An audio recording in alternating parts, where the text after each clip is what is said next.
Behold, it is time to see 6 strats with the AP Tryndamere versus Challenger team. So, what we've got here is a ranked 5s team. My team. Good times. And the enemy team. They're Challenger. So, we're gonna see some really interesting things. Now, let's talk a little bit about this team composition. Keep in mind, I'm not playing right now. This is actually a commentary. There were some comments, you know, it's kind of weird. Anyway, so our composition is really weak in the level 1 phase, where we would, you know, kind of want to invade, get some information around the map, kind of over here, see whether the enemy team is lane swapping. And so we have to play very defensively. We have to get wards over here. The enemy team is trying to figure out whether we're going to lane swap to counteract their lane swap, which we didn't know that they were going to lane swap.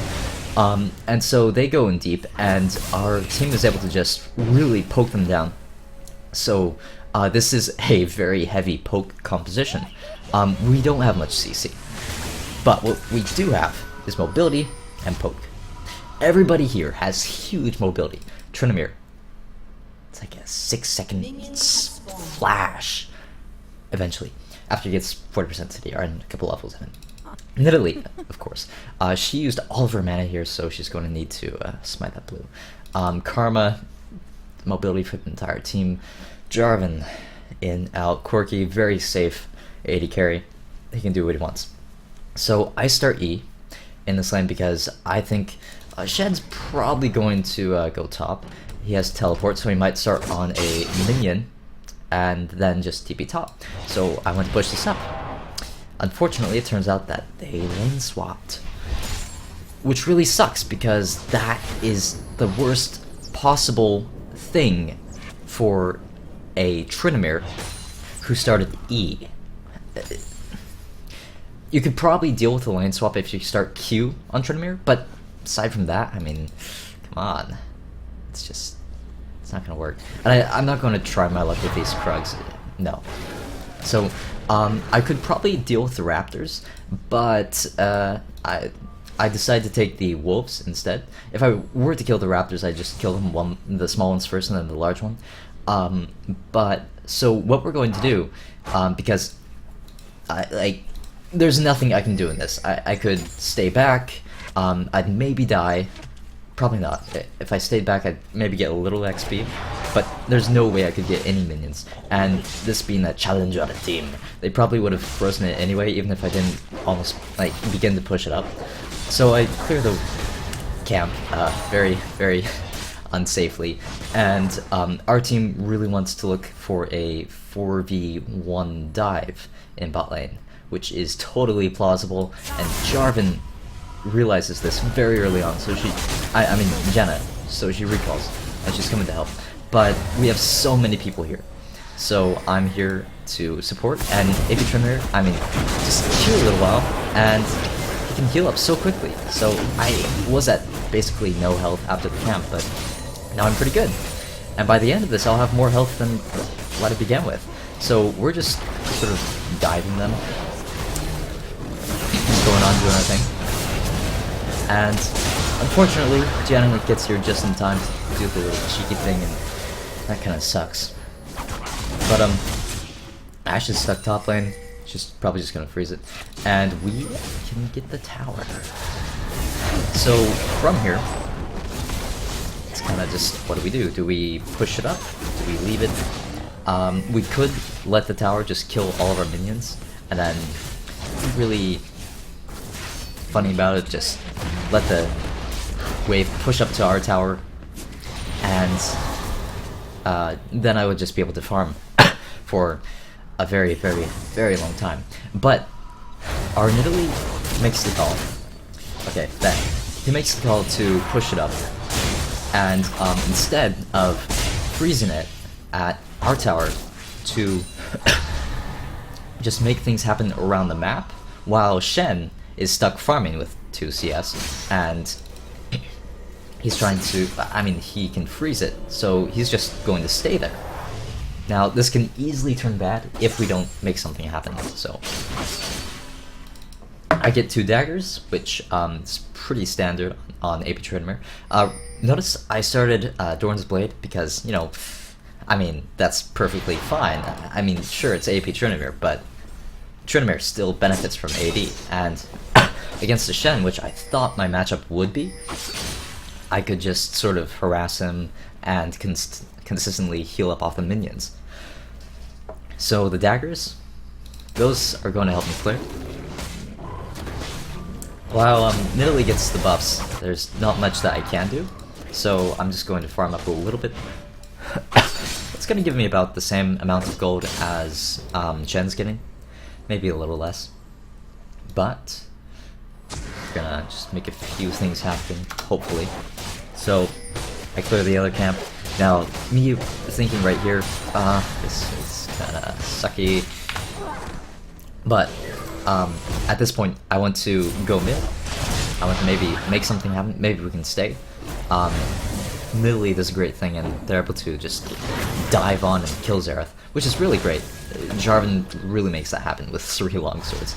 And so from there, we can just take the Scuttle Crab and then take Dragon. Because it's kind of pushed up on Shen's end, he really can't do much to contest it. If he does, then it's just going to push up to my tower, and then I'll get a free minion wave. And that's brilliant. And besides, he doesn't have any backup. Gragas could try for some sort of skill, but they don't have the Scuttle Crab, and Xerath is dead. Now, I want to think that that smite was intended, you know, not to completely kill it, because that would give me more gold, and that's really good team synergy. So, because we had it so that Shen was pushing up a little bit, we could just jump on it. And because we can just chase indefinitely, with Tryndamere's spin, slow, Nidalee, red buff, Jarvan, all that good stuff, there's no way he can get out. And then finally, I have the wave. After all these shenanigans, the wave is pushing up to me. And we're good.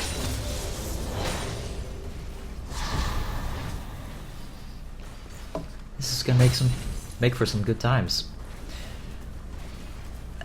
Honestly, the level 1 strategy, all that mind fuckery, it's pretty crazy, but it's really cool. All that going on early on. But in any case, it's just the lane. Currently, I've got more gold than Shen, but he's got more active gold. Basically, he's got more in his inventory. So, I could try to 1v1 him, but, I mean, I'm just gonna harass him and keep the lane up. And it's just going to be a farm lane for now. So I'm just gonna speed this up a little bit. So, we both hit level 6, and this is a point where I inform my team, you know, Shen's level 6. He's got 2 teleports. I don't have any CC. That's kind of bad, but it's a sacrifice I'm willing to make for the rest of the game. Against Shen, often you may want to pick a CC top laner. They picked Shen after we picked Tryndamere, and so that was pretty smart on their end. Oof, that's yes. Oof. But it's, you know, you can make things happen around the place, like outside of teleport, and as long as we play it kind of safe early on, this can happen. But unfortunately, that's gonna happen. And there's really nothing I can do besides calling him a chicken for leaving the lane, slowing for a little bit, and hopefully preventing him from doing too much. But my team just kind of got a little overzealous, I guess. And with that Ashe Arrow especially, they just didn't quite make it. It's kind of bad. I was able to push the lane a little bit, but Shen uses his teleport. And of course you always want to time teleports, because especially with Shen, you've got that ultimate, the 3-minute cooldown, and teleport with a 5-minute cooldown. And you need to know when he has what up. And currently I'm just doing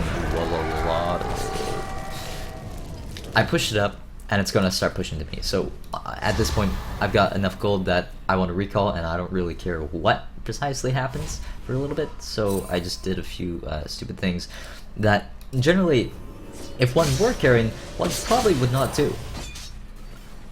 And so in any case, I get my Stinger and my Fiendish Codex to build into Nashor's Tooth. Still a really good item for AP Tryndamere after the AP itemization change-up. What they did was take out 10% attack speed and add 20 additional ability power. Now if you really want the attack speed, you can just add 10% in your quints. And that gives up 10 AP. So in total, it's a net gain. You gain 10 more AP if you go for that route. I am currently just settling with the lack of attack speed, but with more testing, I may end up swapping to attack speed.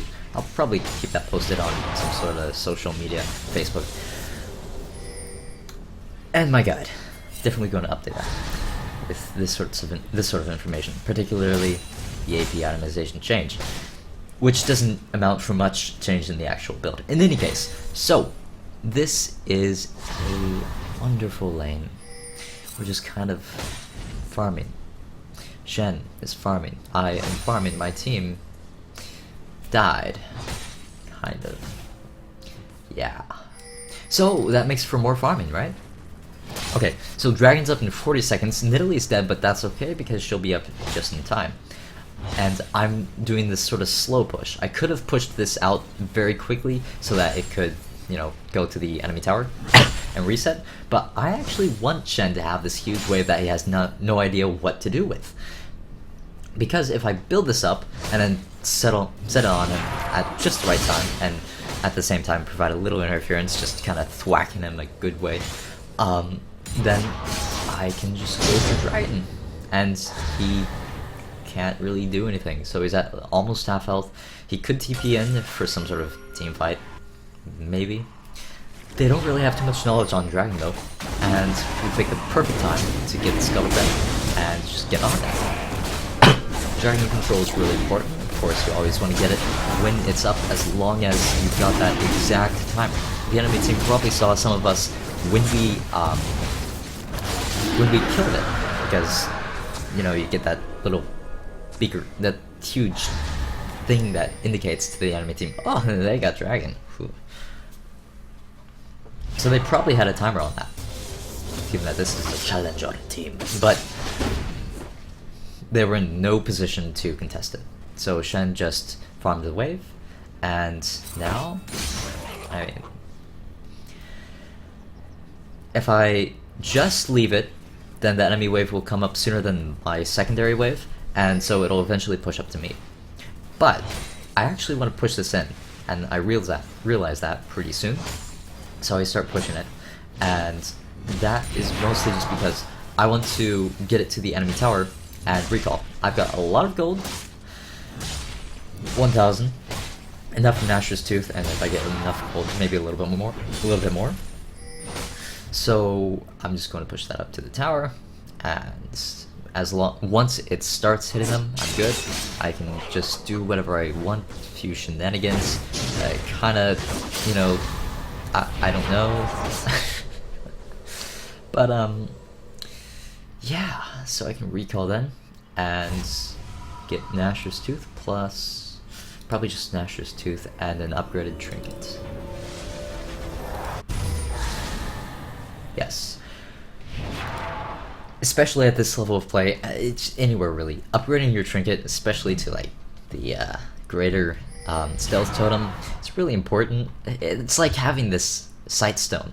I used to want to build Sightstone on top laners, and then this item came out, and it's just brilliant.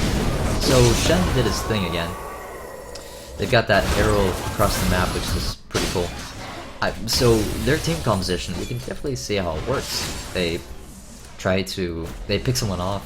The Ash arrow can just provide support anywhere.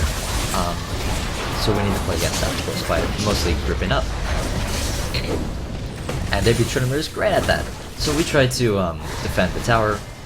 Doesn't quite work, but we're just kind of doing our thing. I say AP Tryndamere is great at team fights, and you'll see momentarily, or in a little bit, just why. Basically, you can think of him more as a hyper-aggressive tank than as a hyper-aggressive, what is the Tryndamere, sort of hyperactive guy who runs in and whacks and kills people and crits for 3,000 health.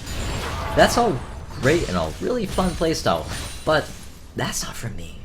I like AP tank Tryndamere because you can just be this massive tank that just does whatever the hell you want, and it's so much fun. It actually feels like it unlocks the full potential of Tryndamere because, you know, those skills have AP ratios for a reason. Not necessarily, but when you build into it, when you say maximize your healing potential with a little bit of AP from Nash's Tooth and maybe a few other items eventually, but first you get Nash's Tooth and then a ton of resistances like Spear Passage, Thornmail. You have all this regenerative health, and then the rest of the items just keep that going. So this turns into just a split push with Shen, and his TP's up, but for now I'm content with just keeping him here for as long as I can. And if he does go top, then he doesn't have his ultimate. He'd have to use one, and he won't be able to use the other mobility ability, so he would not be able to support the tower, and then I'd be able to finish off the tower. So Ashe ends up just taking top lane, and she's freezing it. And I'm looking, should I... Okay, so I'll ward over here, and I can potentially group up with my team. Otherwise, I can just keep Shen over here. And then they're doing a 1-3-1 push, but they can't really get anything out of it. Meanwhile, our highly oppressive poke composition is just pushing down mid lane. And Shen is low. If he goes into support, he won't survive for long. And I've set it up so that we can actually sort of dive bot lane. Potentially. Theoretically. Ashe is in top lane. She may look to recall, or she may look to take the tower. And so we can potentially dive, or just take the tower.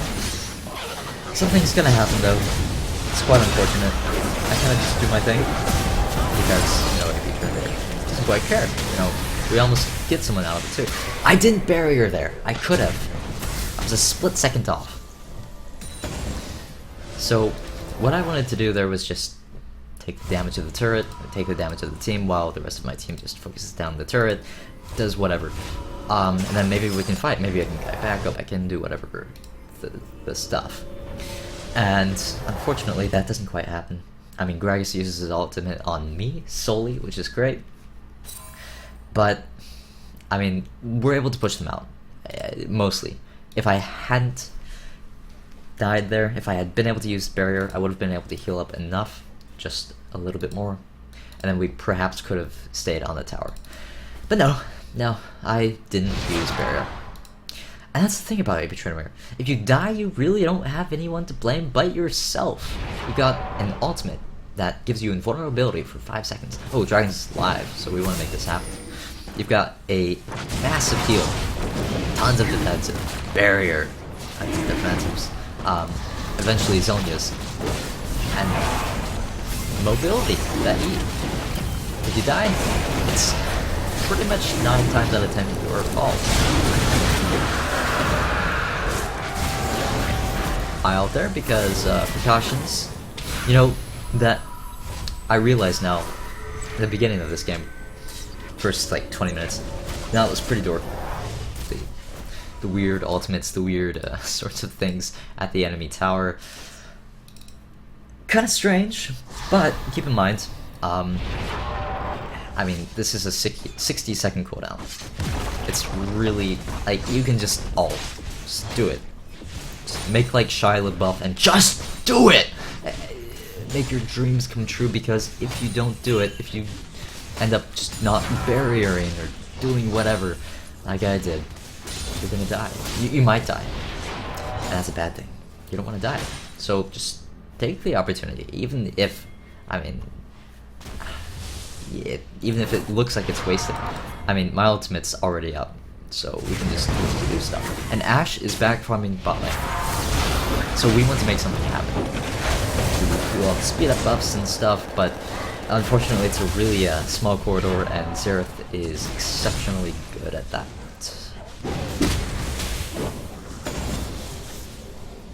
So that was actually really well played on their part. Ashe is kind of scared. She doesn't know where Nidalee is, as far as I know. Actually, they've got a ward over there. So, she's just playing really precautiously. She perhaps could have gotten a lot of damage onto the turret, but she does not want to die. She doesn't want Jarvan to just come out of nowhere and EQ ult and blow her up with that Revenant's Hydra Brutalizer. So much damage. That's 250 AD. Oh, here it comes. Maybe eventually. So what am I doing right now? I'm pushing up top lane. That's after some shenanigans in mid lane. Keep in mind, I've got my Kindle Gem. I'm going for Spear Visage. That's generally my second item after Nash's Tooth. And against this team composition is golden. You've got the AP damage from Gragas, Xerath, a little bit from Shen, from Janna, and it just does so much down the heals. Now my team's pretty far away, so I don't want to get overzealous over here. I don't want to show myself completely, so I just push it up and then farm the Grump, wait for the rest of my team to come over. We've got the split push down in bot lane. Jarvan is dealing with Ashe, and she's just kind of trying to scale up. And in the meanwhile, we are making the 4v4 happen. So Jarvan is able to 1v1 Ashe because he lied in wait and crept up on her and just kind of killed her. And so at this point, we really don't want them to recall. So good news, we've got a huge poke composition, and I'm just kind of... So, I'm wedging myself in there, mostly. Okay, they pop that, they really want to make something happen, they see we're divided, but hey, look at all this mobility. So I go back in, and provide this front line for my team to just poke, and I really want to spin over here. Probably not a good idea, we can just poke it down, and then just wait for them a little bit, play it safe, and continue poking. Meanwhile, Jarvan, bot lane, la gets a turret. Brilliant. Unfortunately, Shen TPs, and they're finally able to have some sort of response in bot lane. So we got 2 towers, and then we were able to push them off because Shen had to go, and even if he didn't TP, he probably would have gotten the top lane tower anyway. So, huge pressure, and overzealous Corki. Maybe he overdid it a little bit, but he still made it, so I guess that's okay. Oh, TP. Hey, they really want to make something happen here. Yeah, he stayed a little too long. He's gonna die. Alas. So, I'm at this point where I haven't recalled for 5 minutes. I've got 2,170 gold, 180, and I'm just gonna push up mid, you know? Prepare for dragon. It's at this point that I kinda want to recall, but I don't want to. So am I going to recall? Yes. Take a breath. So Shen's in top lane, but in the last fight he used both of his teleports. At least that's what it looks like. So I'm just gonna go top lane, deal with that a little bit, push it up. He doesn't have any teleports, so he's definitely going to back off and look to go for the dragon fight. But something's wrong happens here. So Jarvan lies in wait again for Ashe and kills her. But this time they have their entire team lying in wait, and we don't have any way to capitalize on that. So that was a very questionable play that's going to end up giving up dragon. So we have 3 dragons. I think they have 1 by now. Oh no, this is going to be their first dragon. And the first dragon's pretty big. So clearly a grave mistake. We could run up, hey guys, and try to contest it. Probably not a good idea. There's really no reason to just walk up there and try to do it when we're completely outnumbered and we don't really want to fight. When you don't want to fight, just don't contest. Don't walk up to the dragon. It's just giving the enemy team an opportunity to jump on you and kill you, which sets you further back behind. And that kind of sucks. So we push out the waves, mid lane. Unfortunately, we weren't able to get any damage on mid lane turret. Jarvan goes to push out bot lane, save the turret. I go to push out top lane. I got Mercury treads. That's more defensive stats against this AP heavy team, and it also gives me a lot of tenacity against Gragas. The slows, the ultimate. Does it do anything to affect the ultimate? Maybe the slow afterwards. The Xerath stun, the Ash arrow, the Shen stun, the Janna knock up. I realized their team has a lot of CC comparatively to ours. But we've got more engage, more deep shit. So I go for Chain Vest because Ash is definitely beginning to ramp up. She's got 217 farm, and she's been farming a lot this game. Unfortunately, the arm gets caught out. I'm kind of just in the front line, trying to make this happen for my team so that they can just poke. And meanwhile, while they poke, I'm completely fine, even if I'm just wedged in between 5 of them. As long as I can get back out. So here we are, we're just poking. They try to go for the re-engage because they clearly outnumber us. Ash, unfortunately for her, is poked out by Nidalee and forced to go around the other way. So we finish off Shen, and then we continue to go in. But Nidalee gets CC'd, and then the Xerath damage on Corki, and they turn it around. We went a little overboard, especially without one of our main damage dealers with Jarvan. But in any case, I rectify that by keeping them around. Just sort of, this is the AP Tryndamere, you can kill him. And that gives Jarvan enough time to just come straight back from base. And, I mean, they try to kill me, but it doesn't quite work. And there you go. So, if something bad happens, just stay there for long enough. Stay there long enough that it'll turn around. And have those sorts of setups so that it can potentially turn around. Maybe Tryndamere works great with a team that has high mobility. That synergy is just over the top. You can continuously go in, fight back, do whatever. And then over here, we want to take Baron, or at least force it. And they get a really good Ashe ultimate onto our support. But thankfully, she's only our support, so we're just gonna go in. And there's the mobility, there's myself in Nidalee. Keep spinning, keep calling them chickens, slowing them down. Corki takes a ton of damage from Xerath. One of the, so we actually get a banner of command in this game rather than an Aegis. It's pretty similar. Oh, I'll talk about that later. So I was over here, and then I realized they're probably going to look for a re-engage on my team, and I can get in and get out and just do whatever really. So I decided to come over and force Gragas to mostly use his ultimate on me, and then they can't do much. I don't have my Thornmail yet, even though I have 2,000 gold. It's been another 5 minutes about since I recalled. And, so, now that was a little, questionable. But, literally is a goddess of spears, poke. And so we're good. That shouldn't necessarily have worked, but, I mean, we turned it around. And so, now we just kind of want to keep going, even though I have 2,000 gold.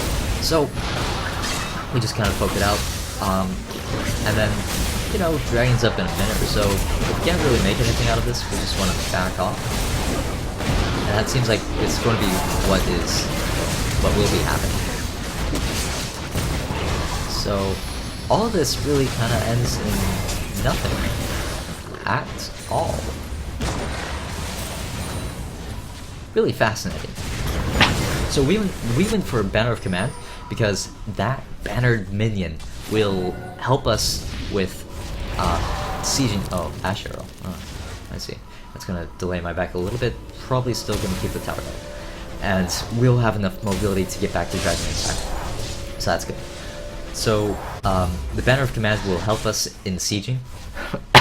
When we're at, say, that tower, it's going to just stay in the back, and even if we don't have any minions to back it up, it'll just keep hitting the tower. So we can just stay there and poke and protect the minion, and it's great. There's not much they can do as long as we protect the minion. So it's a brilliant strategy for poke compositions. And additionally, it'll help any sort of split push, help build up some sort of wave to force Shen's hand up top lane, keep him from building up a wave into any of our turrets. So, Dragon's up, we all go for it. I get a Thorn Mail, because Ashe is going to have a really hard time hitting me now. I can still just stick myself in there, and, I mean, here goes the fight. Alright, so they get a smite still, which is really unfortunate. I go immediately on Ashe, and she can't deal with this. She has to stop auto-attacking, actually, for the most part, until she can get more shields from the down. And so I'm just bringing the entire enemy team over here, and they have to peel off the rest of my team. And so then we can just take their team, and Xerath, he was forced around on the other side. And so they're completely in the sort of position that we want them to be in. They are so entirely separated that we can just go. And with our superior mobility, we can just keep running at them. And so now, Jarvan does his thing, tons of damage. I do my thing, less damage. Unfortunately, Nidalee gets a little, goes in the danger zone, and I do the Tryndamere. I used barrier here a little earlier to just survive that Xerath poke. Voila! That was a really, really long fight, and it took a ton of breath out of me, but that was a really fun fight, and it worked perfectly for us. So there's the Banner of Command minion. There's an Ash Arrow. I don't really agree with the placement of that Banner of Command minion. Probably should have just saved it for like top lane or going back to mid lane. And of course, I'm just back there. 2,000 gold again. Another 4 or 5 minutes. 4 minutes this time. Haven't recalled for a while. I mean, do you really need to recall? Is it absolutely necessary? I go for Gunzu's Rageblade. It's kind of like an alternative to Zhonya's on AP Tank Tryndamere, because so Zhonya's is like the more defensive option. It'll give you 2 extra seconds of invulnerability. In that time, you can just be in the enemy team, causing disruption. You can wait for your E and Q to come back up, and then after Zhonya's just Q, E, and voila, you survive anything. It's really fascinating that you can just get out of pretty much anything as the French king of fleet. And so, alternatively though, Gunzu's Rageblade, it's that offensive option because you can keep up that passive if you just spin. And, well, that passive is immensely gold. It's very, very efficient. Alas, I didn't spin that in time. I didn't keep it up. And my spin's at a 5.4 seconds cooldown right now. So, Gunzu's Rageblade, it also has that surge active. That's really great for fights. It gives Tryndamere more attack speed, and it also gives him more AD, which, for what I'm doing in this game, is pretty beneficial. I can continue to dive onto enemies, especially Ash, and